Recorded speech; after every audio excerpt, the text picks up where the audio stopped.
रोई के चिल्ला के घुटी घुटी के जिया तानी, रोई के चिल्ला के मम्मी बने के मन करता, मोर जवानी बड़ा तंग करता, कि मम्मी बने के मन करता, मोर जवानी बड़ा तंग करता।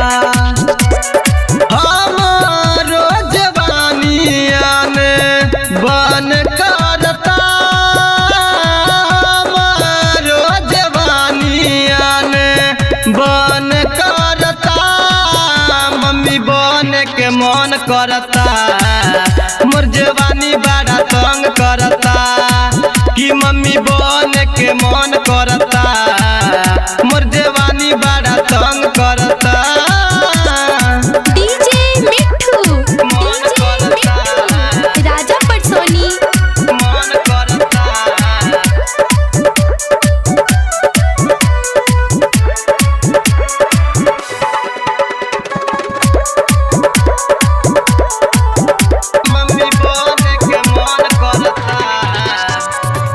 अइला ना घर जहिया सिहरे दुखवा के से बताई हम, मानत बात नहीं के हमरा के छोड़ी के गइला तू बहरा में बासी बलम, बासी बलम, बासी बलम। अइला ना घर जहिया सिहरे दुखवा के से बताई हम, हमरा के छोड़ी के गइला तू बहरा में बासी बलम, बासी बलम। भइल बा छोहारा मोरा बदन गादरा के, पूरा कद सपना एक बेर मिलन करा के, मम्मी बने के मन करता, मोर जवानी बड़ा तंग करता, कि मम्मी बने के मन करता, मोर जवानी बड़ा तंग करता,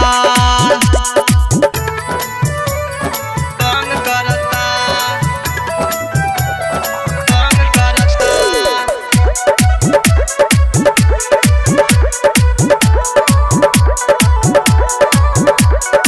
डीजे मिट्ठू राजा पटसोनी मन करता। हो गइल एज हो रोवता सेज हो, आके उपेंद्र है न होने छुआ, मानत बात नहीं के कैसे मनाई, आके रविंदर पिया हम पे मुआ, हम पे मुआ। हो गइल एज हो रोवता सेज हो, आके उपेंद्र है न होने छुआ, मानत बात नहीं के कैसे मनाई, आके रविंदर पिया हम पे मुआ। देखो तानी रहिया हम असरा लगा के, छोड़ी गइल सैया हमके जियते मुआ के, मम्मी बने के मन करता, मोर जवानी बड़ा तंग करता, कि मम्मी बने के मन करता।